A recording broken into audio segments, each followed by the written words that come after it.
Hear from Svetlana Bender. Lana serves as the Vice President of AI and Behavioral Science for Guidewell and Florida Blue. Lana leads generative AI strategy, vision, and responsible adoption throughout the organization and its partnerships in order to improve the well-being and decision-making of their customers. We're so honored to have her with us today to hear about their approach. Lana? Thank you so much for having me, and thank you everyone for joining us today. I'll start by saying that, sure, it's not novel, but there's numerous headlines and research about AI. And whether you love it or hate it, I'll say that probably all of you are proficient users of AI, even if you don't realize it. Just think about it, whether it's unlocking your phone with your face recognition, or leveraging Google Maps to get you to a point that, to get you quickest, find the best route for you to get somewhere, or even enjoying predictive nature of Netflix that recommends shows based on your preferences. We've come a long way in the last 70 years and have become very good at reaping benefits of AI.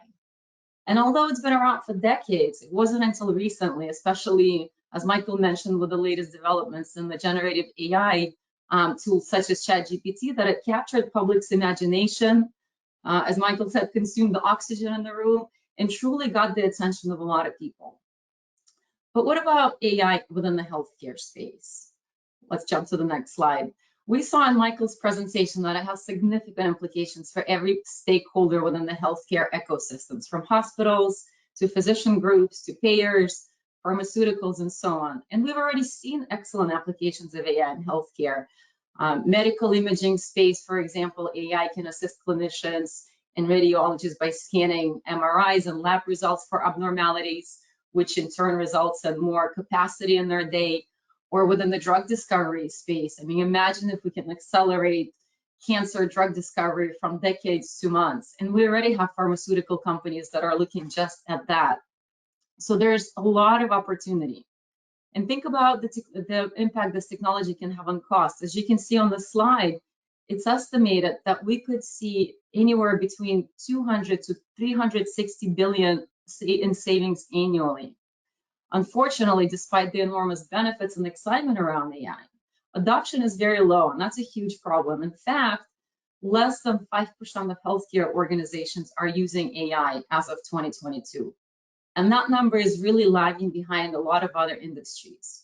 So today, there's a few things I'd like to cover. First, I'd like to focus on adoption challenges that almost every company will need to address if they're looking to leverage this technology.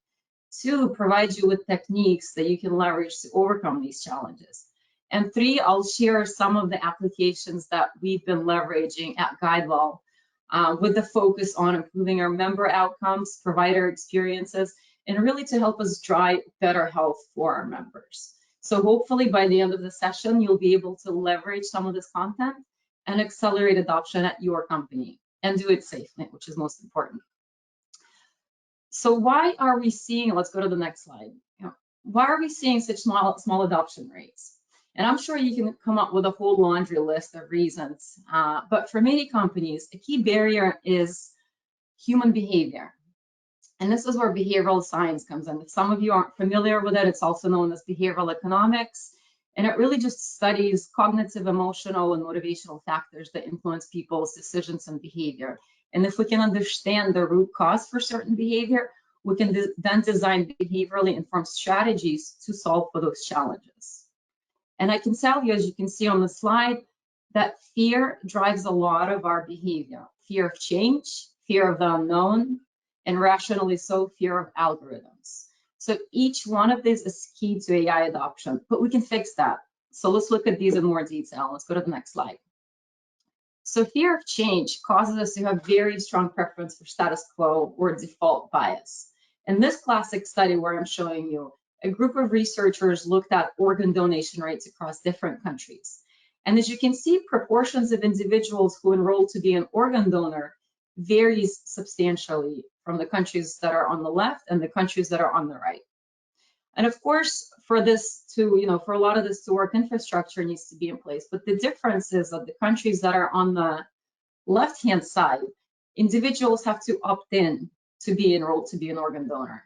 Countries on the right, they're auto-enrolled to be an organ donor and they have a choice to opt out. So sticking to status quo is the easy option, even when it comes to such important decisions as whether to be an organ donor or not.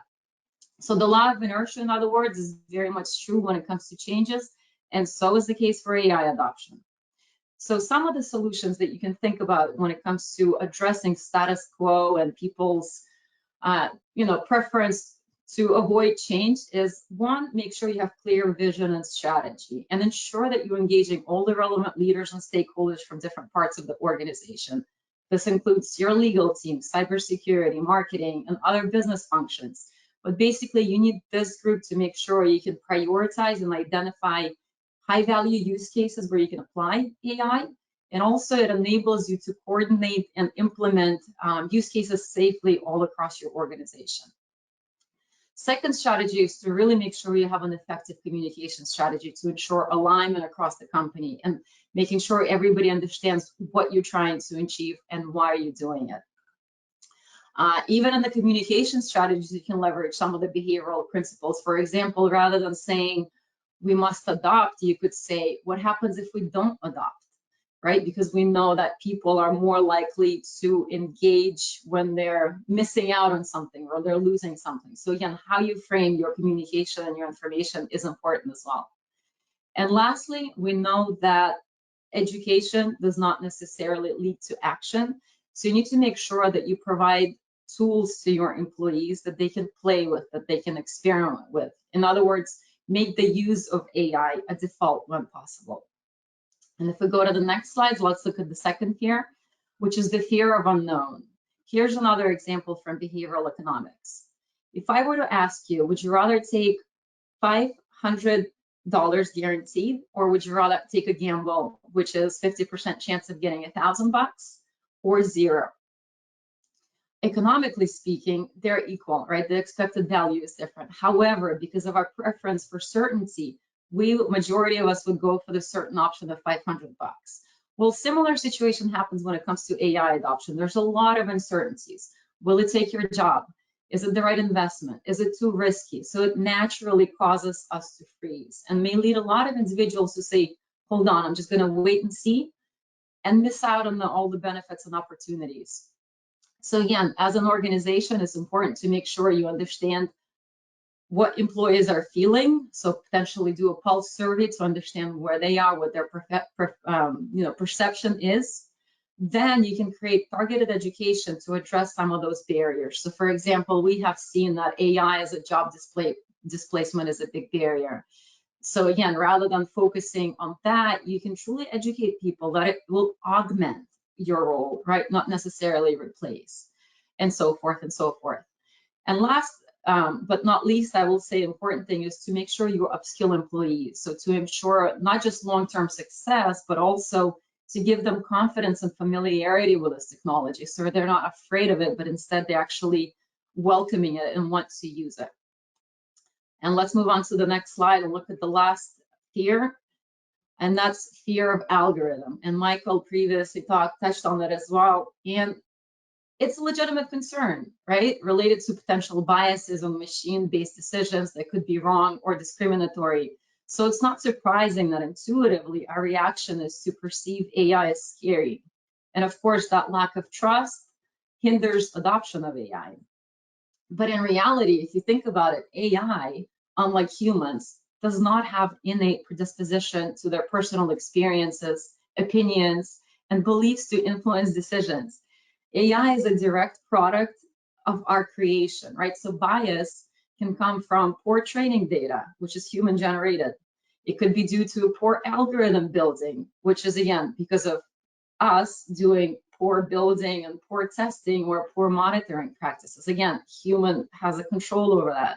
So for AI to be without bias, we need to ensure that we're not introducing that bias and creating biased algorithms. Again, that's a super important element. And to make sure that that happens, we need to ensure responsible AI adoption is key. For that to happen, you need to have governance, you need to have controls in place, and ensure you have things like transparency and clarity for stakeholders on when, where, and how AI is used. You need to make sure you introduce fairness. In other words, have processes in place to ensure AI output and decisions are free from bias and discrimination. Another important feature is to make sure, especially for us as a company, human oversight, right? Make sure you include a human in the loop for every step to make sure everything is done properly. You have to figure out how to address risk management as well as privacy, and make sure you have robust AI systems that behave reliably. So those are all very important. Let's jump to the next slide. Now I'll turn to share with you a little bit about our AI portfolio that we have at GuideWell. So we've actually been successfully employing AI tools for quite some time now. And really the intent is to improve our member and provider experiences and help drive better health outcomes. So within the predictive analytics space, I know Michael shared, that even though generative AI is dominating the space right now, there's still a lot of different AI capabilities that we can leverage. So we've been building and leveraging machine learning models to help us better identify members who could benefit from tailored education and clinical care, and ensure that we're proactive with our engagement efforts. For example, we have a preventable emergency room model that helps us to identify members who may benefit from education and resources on where to seek care when and if they need it. So for example, if somebody goes to ER every time they have a skin condition flare up, they may find it valuable knowing that they can resolve that via a teledoc or a virtual solution, which means quicker and better and more personalized care for our members. Another example is pre-authorization approval. So in 2022, Florida Blue actually became the first US payer to automate lengthy prior authorization approvals through AI-powered clinical reviews. And in terms of results, we've been able to streamline the reviews of 75% of prior authorization requests with AI, which enables a lengthy turnaround time on approved decisions within 90 seconds, 90, so that's 90. This allows us members to get to their next step in their care journey much quicker. And at the same time, our clinical staff spends less time on admin functions and more time on patient care. And last but not least, generative AI. We obviously know or have heard many times this is supposed to be the most transformational technology we've seen. So what we've done at GuideWell, we already stood up an internal capability. It's ChatGPT-like tool for employees to use and to innovate. We are already seeing excellent benefits of using this technology, and the ultimate goal for us is to leverage the latest tech to ensure we create seamless and personalized experience for our members, that we enhance care, health equity outcomes while optimizing cost and operational efficiency, and doing it safely. So if we go to the next slide, in summary, AI has the potential to transform industries. And if responsible AI is important for your company, here's a summary of items to think through to ensure success. First of all, structure. As I mentioned before, it's crucial that you convene a cross-functional group of company leaders and engage the right stakeholders. Training. Focusing on education and building technical capabilities on upskilling your workforce not only ensure long-term success, but also make sure your employees are comfortable with the technology and provide clear guidance on how to use that technology. Ethics. Again, ensure ethical and responsible AI adoption and use. So make sure you develop guidelines, policies, address concerns such as privacy, security, accuracy in the models. Technology, of course, assessing your company's technical capability is going to be very important if you're leveraging the latest and the greatest. And for some companies, it might be worthwhile to partner with the right companies to accelerate execution.